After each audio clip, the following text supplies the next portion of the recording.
than it would be to apologize for quality forever. Now, I'll bet you're glad we made that decision, aren't you?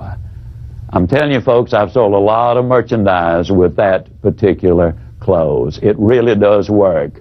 Let me emphasize a point. People do make emotional decisions.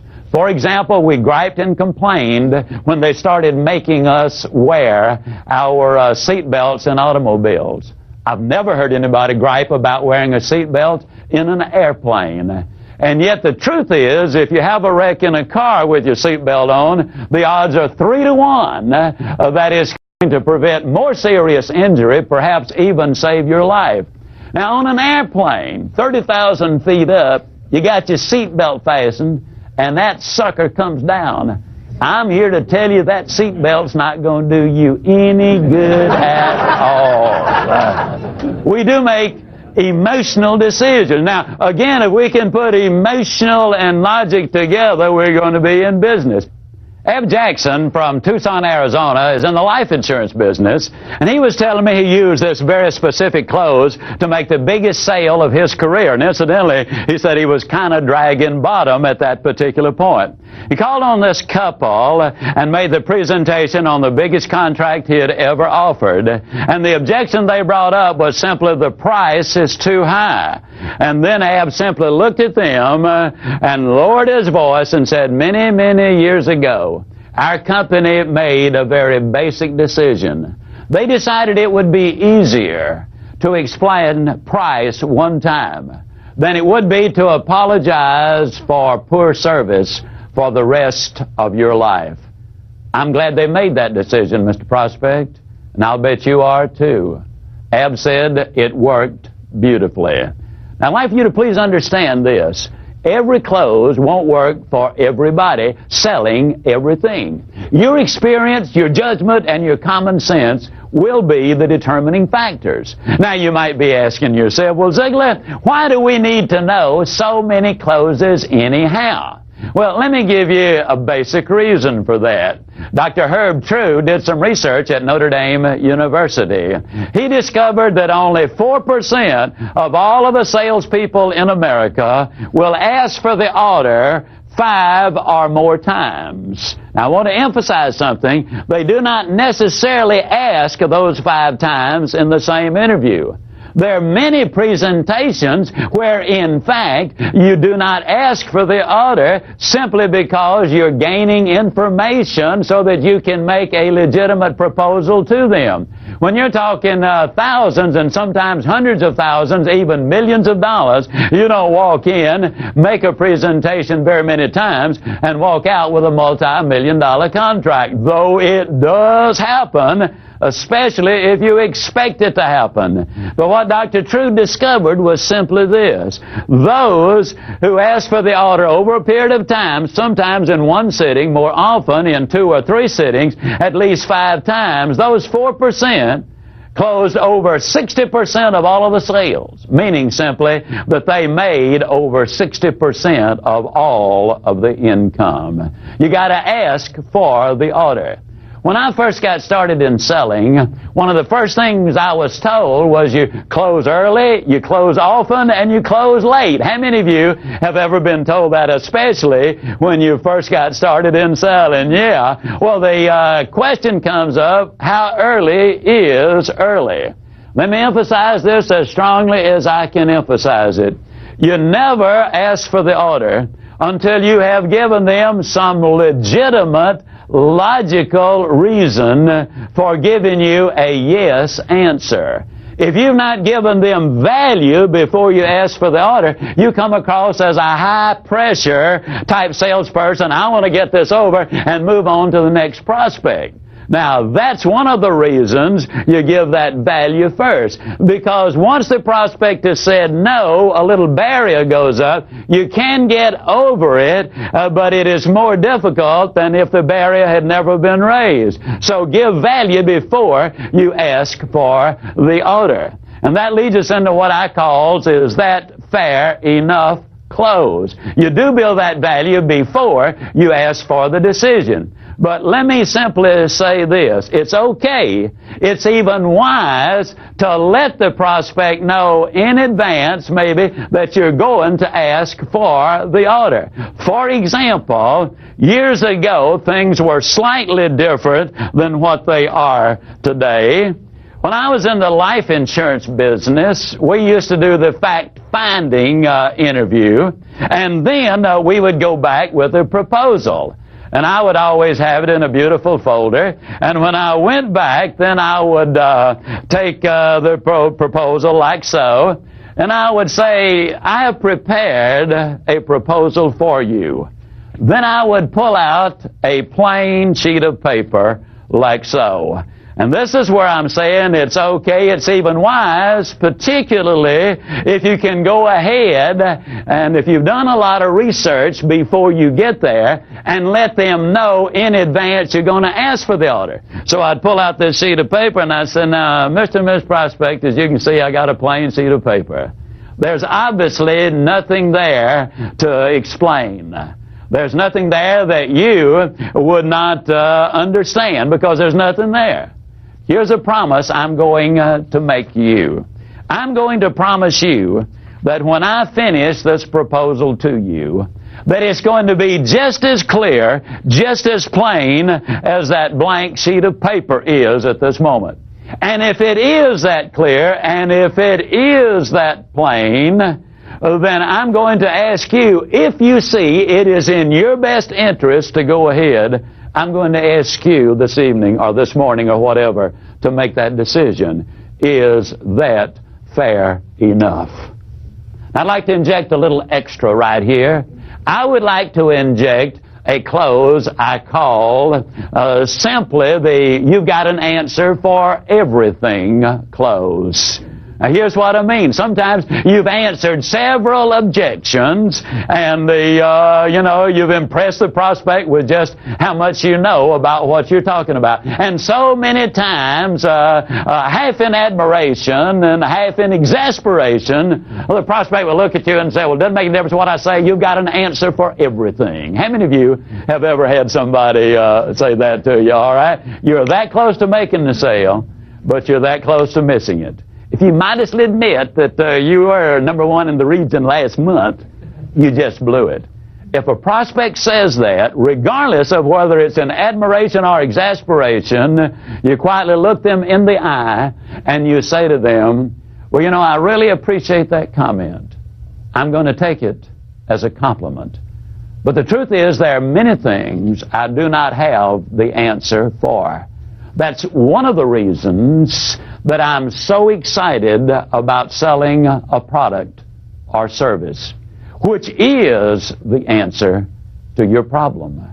And that's what you really want, isn't it? You convert it, you've now made it a very positive close. A number of years ago, I was traveling through St. Louis, Missouri. I was changing planes, had a little extra time, looked down at my shoes, realized I needed a shoe shine. Walked into the shine stand. Young man escorted me to my seat. He made the change for his previous customer. I had a chance to look at the prices of the shoe shine. 75 cents, this was about 12 years ago. 75 cents was the regular shine, $1 was the wax shine, and $2 was the spit shine. Well, I figured I'd get the regular shine for 75 cents, tip the guy a quarter, and I'd be on my way. He came to me, and incidentally, I called this the shame close. He came to me, and then he said, which one? I said, regular. Now, you're talking about voice inflection. The young man backed up and said, regular. Well, I knew right then I was in for an unusual shoe shine, but I wasn't about to let that guy get the best of me, so I said, yeah, you guys do such a marvelous job here. I know it's going to be fabulous, and I'll be on my way. Well, the guy didn't say a thing, didn't even grunt. He just started putting the saddle soap on my shoes, and he started cleaning them. And as he did, he said, man, these are really nice shoes. He said, what kind are they? And I said, well, they're ballast. He said, boy, he said, they're nice. He said, I bet they're comfortable, aren't they? I said, they ought to be. He said, cost a lot of money. I said, do they ever cost a lot of money? And he went on cleaning the shoes, you know. Then he reached up and he felt a pant leg. And he said, man, he said, that is really a nice piece of cloth. And I said, well, it ought to be too. He said, what kind is it? And I said, well, it's a Hickey Freeman. He said, man, those suckers cost a lot of money. I said, yeah, I know they do, but this one's got some special cloth in it, makes it even more expensive. But I've already been wearing this suit about 5 years, and you still can't see any problem with it. Well, he said, man, he said, that's nice. And then he started the shining process, and he was just a shining away, and he was a popping, you know, and when they're popping, that's not shining. I shine shoes in the Navy. I know when you're shining shoes. That's a sales talk. He's trying to attract the crowd from outside. So he was just a popping away, and all of a sudden he backed away, and he looked me right in the eye, and he said, you know, this seemed like a shame. Man spent over $100 on a pair of shoes. Spend several $100s to get a nice suit of clothes. And all he's trying to do is look nice. Then he won't spend another $1 to get the best shine in the whole world.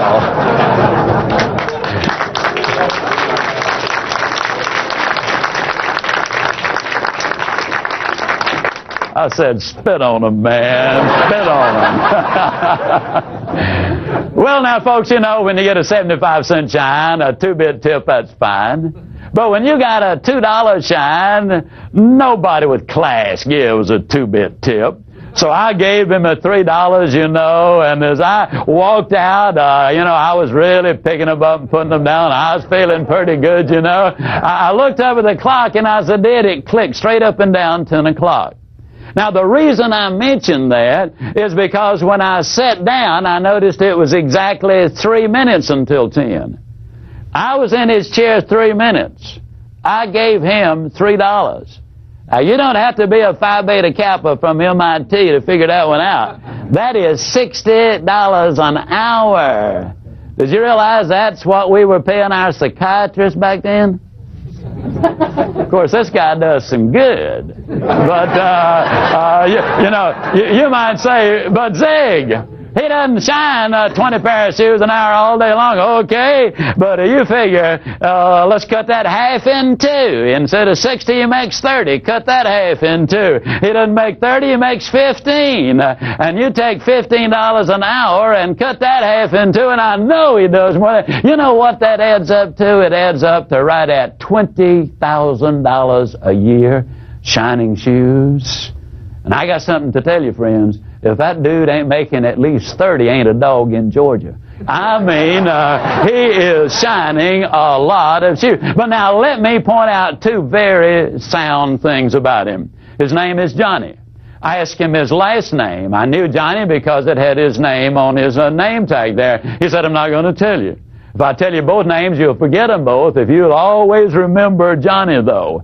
He was a professional. He's the only shoeologist I've ever seen. Now, the reason I know he was a shoeologist, he had it right there on his name tag, Johnny, shoeologist. But let me point out a couple of things. He was a superb workman. He delivered everything he sold. That's important. Number two, he was a professional salesperson, and those two things merit it. But what I'm really saying is, if a gentleman in a job like that can make that kind of money, look at what we in the profession who have products and goods and services that extend to us infinitely greater opportunities, look what we can do. But the story doesn't end there. A few months later, I was back in the St. Louis airport. I walked in this time. There's no other shine guy around, no other customer. I'm the only one. Now, by then, they've changed the prices and structure just a little bit. It simply says, best shine, $2. I sat down, and he said, what kind? Well, I didn't want to go through that routine again. So I said, just give me your best. Well, as he was shining, I was bragging on him. You know, I discovered a long time ago that behavior which is recognized and rewarded is repeated. And so I wanted the best possible shine. So we had quite a little conversation. As a matter of fact, he got carried away, and he just kept shining, kept shining, kept shining. And finally I said, Johnny, I got to go. He said, okay, and he finished it up. As I stepped down, he said, you know, he said, I noticed you hung up an overnight bag when you sat down. I said, yeah. He said, you're spending the night in St. Louis? I said, yeah. He said, I was just wondering if you had another pair of shoes in your bag. And I said, well, as a matter of fact, I do. He said, you know, it'd really be a shame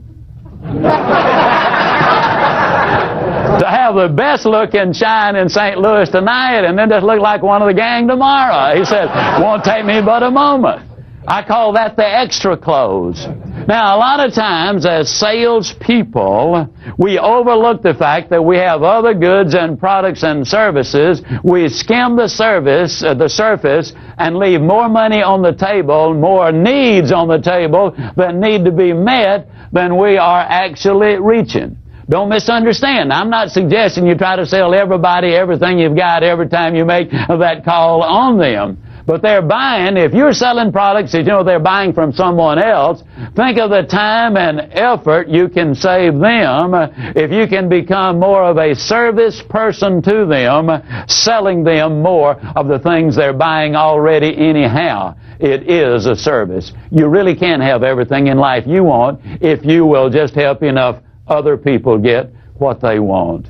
Then I'd like to share with you what I call the marriage close. I was in the insurance business. One of the things used to frustrate me, I'd spend a lot of time preparing a proposal and making the presentation. Get down to the close, and the prospect would say, well, Mr. Ziegler, I hate to tell you this, but my wife's second cousin's got a neighbor whose boyfriend's son, his dad, has a brother who is selling life insurance, and if we buy anything, we'll have to buy from them. Well, I knew it was just a stall. They weren't going to buy any life insurance from anybody. And so what I did then was simply this. I remembered a book I'd read by Frank Bettcher many years ago called How I Raised Myself from Failure to Success in Selling. This is the reason salespeople need to be students. They need to be learning all the time. It is a profession, and it's a profession that changes. And Frank Bettcher had a statement in his book, I would tell you this if you were my own brother. He also had another statement in there simply, this is what I would do if I were you. Now what Frank Bettcher had done, he would make appointments before he ever made the call. For that prospect, he would say to the prospect, I can do something for you right now that no other insurance person in Philadelphia can do. And they would say, what's that? Well, I've made an appointment already for you to be examined tomorrow afternoon, promptly at 3 o'clock, by the only physician in Philadelphia who can give you agreement and approval right now that this amount of insurance is going to be placed in force. I stole a page from him, and I would say to the prospect, I can do something for you right now that no other insurance person in the world can do. Obviously, they'd say, what's that? I would say, I can marry you. Well, the old boy would say, you would what? Now I would reach over and I'd pick up a certificate of marriage, which I had already prepared. And the certificate of marriage would simply say, on this 28th day of August, 1993 or 2 or whenever, I, Zig Ziglar, agreed to marry John and Mary Smith. By this marriage, I agree to be available in time of need. I agree to stay abreast of all the tax developments and Social Security changes as they relate to the needs of John and Mary Smith. I agree to assume responsibility for giving them the best advice my professional knowledge will permit. And I would simply say, the only thing that you agree to is this, to give Zig Ziglar the privilege of earning the right to serve. You put your okay here, we're in business. It was hilarious what generally happened. The old boy invariably would slap his leg and he'd say, honey, what about that? This dude wants to marry us. He wants to marry both of us. Mr. Ziegler, now this is legal. They're not going to get us for bigamy, are they? I'd go right along with it. I'd say, no, I've already cleared it with the insurance commissioner, the governor of the state. I've even talked about it with my brother-in-law. He says it's okay. And invariably, with a big laugh and a huge flourish, he would sign the marriage certificate. I'd beautifully typed his name in. It was on Corinthian script. It was beautiful parchment paper. Interestingly enough, I never once had a marriage certificate signed that I did not get the application signed. Now, how can you take that and use it in your life? Well, Hockfield and Associates is a firm up in Chicago, in the Chicago area. And Wes Fenster, that Hockfield and Associates, is the gentleman who made this particular sale. He called on these people, and he was not getting any results at all. They sell private labels of various products to company, and here were the terms of agreement. When you buy a private label program from Hockfield and Associates and the Nice Pack Company, you also buy me. I am literally going to be married to the Shopco account. I will see that you receive the following: the finest products available for Shopco's valued customers, the best possible service, the fairest price, and it went right on down the list. And when we got to the bottom of it, he would simply say, and this is all you need to do to put this in force. First year, they sold over $500,000 worth of merchandise. They'd been calling on them for years. I've had any number of clients to say, this works. See, the marriage indicates that you're not going to hit and run, that you're going to be a permanent person with them. It ties it together. The marriage close has worked and works well. There's no such thing as a little sale. But it is safe to say that we will miss 100% of all of the sales we don't ask for.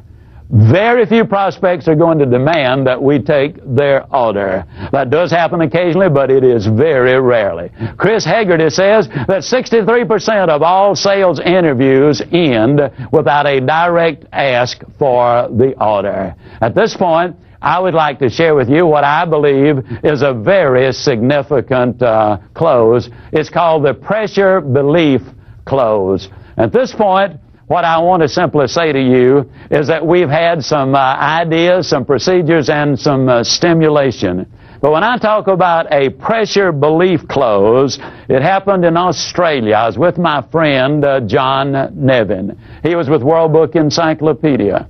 He told me of what happened to him when his career first got started as a World Book salesperson, and he went on to become the managing director. Called on a little German couple. They really were more like grandparents. They'd been in Australia a very brief time. Their English was not real good. The little lady was 51 years old. She had given birth to their one and only child when she was nearly 45 years old. A very little short lady. Had language difficulty. He called on them at roughly 9 o'clock in the evening. It was way past midnight when he left with the order. As he started to leave, she put her hand up on his shoulder. She had walked him through the front yard because they had a vicious dog, got him outside the gate. She reached up and put her hand on his shoulder. And I can't emulate that guttural German accent, but in essence it went like this: thank you. Thank you, young man, for stay with us till we know what these books do for our boy. Thank you, thank you, thank you. Pressure belief is simply this. It's when you believe so fervently and so completely that that prospect is going to benefit the most by buying from you, that you are willing to kind of put your ego on the line. You're willing to take a slight risk even on occasion of offending someone by asking for the order again. Now let me stress something. You got to do it pleasantly. You got to do it politely. You got to do it professionally. You must by all means do it with that person's interest at heart. But if you really believe they're the winner, you will become so professional in what you do. You will learn so many closes that you will be able, basically, to go forward with the conviction that you are rendering them a service. Now, only experience, judgment, and common sense will dictate to you what is the proper time and what is the proper amount. You'll never get experience by listening to a trainer or watching one of the videos, which I do. You will get ideas. You will get techniques. You will get procedures. Now, if you really want to build a sales career and substantially improve your sales, it's time to go to work. I encourage you not only to read, but to study Secrets of Closing the Sale, and my other book, Ziegler on Selling. Now, the reason I say that is this.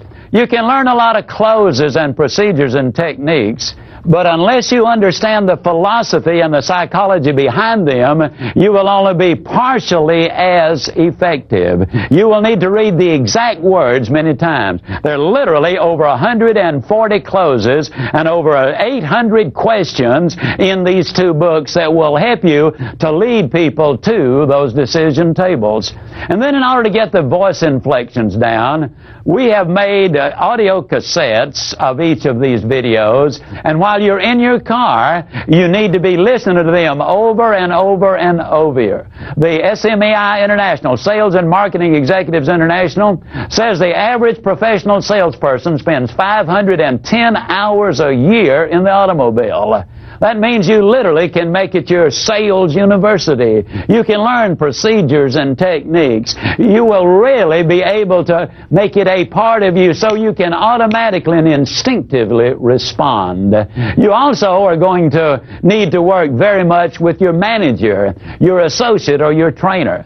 If you're one of these people who happens only to be working independently by yourself, I encourage you to get in front of the video, look it over, take those notes, and then start compiling your own ideas to go along with the specifics that we are presenting here. The reason I want you doing all of these things, when you see something, you'll remember it. When you hear it, you forget it. But if you see it and hear it and do it, you'll understand it. That means you will close more sales. So if you do that, I can close as I always close by saying, you do these things and I'll see you. And yes, I really do mean you at the top. Thank you, and God bless you.